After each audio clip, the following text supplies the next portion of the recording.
menyatakan suatu keadaan yang berbeda dari apa yang dialami, sehingga dia hatinya merasa resah. Bukan pelaku tunggal, Baradae mengaku melihat Irjen Verdi Sambo pegang pistol di samping jasad Brigadir J. Demikian juga saya menyampaikan bela sungkawa atas meninggalnya Brigadir Joshua. Barada Eliezer atau Baradae diketahui telah memberikan pernyataan terbaru terkait tewasnya Brigadir Yosua Huta Barat atau Brigadir J.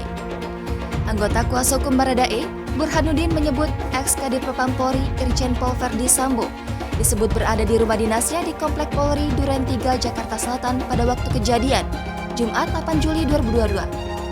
Hal ini berdasarkan keterangan kliennya saat diperiksa penyidik tim khusus Polri.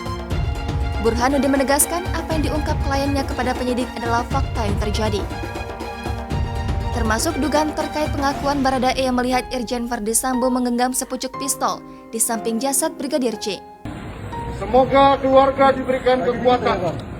Namun semua itu terlepas dari apa yang telah dilakukan saudara Yosua kepada istri dan keluarga saya. Namun dirinya tidak mau mengonfirmasi terkait hal itu. Pernyataan Baradae ini pun telah tercatat dalam proses berita acara pemeriksaan atau BAP pada Sabtu 6 Agustus 2022 malam.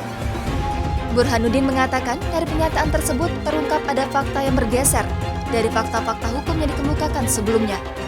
Burhanuddin mengatakan dari keterangan Baradae menunjukkan bahwa tidak hanya satu orang yang terlibat dalam kasus ini, melainkan lebih.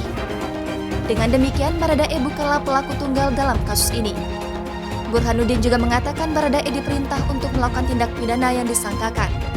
Dirinya mengatakan apa yang dilakukan Baradae adalah spontanitas, diperintah untuk menembak Brigadir Yosua saat masih hidup.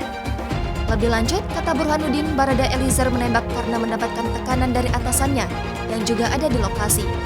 Namun, sosok atasan yang dimaksudkan itu masih enggan untuk dibocorkan.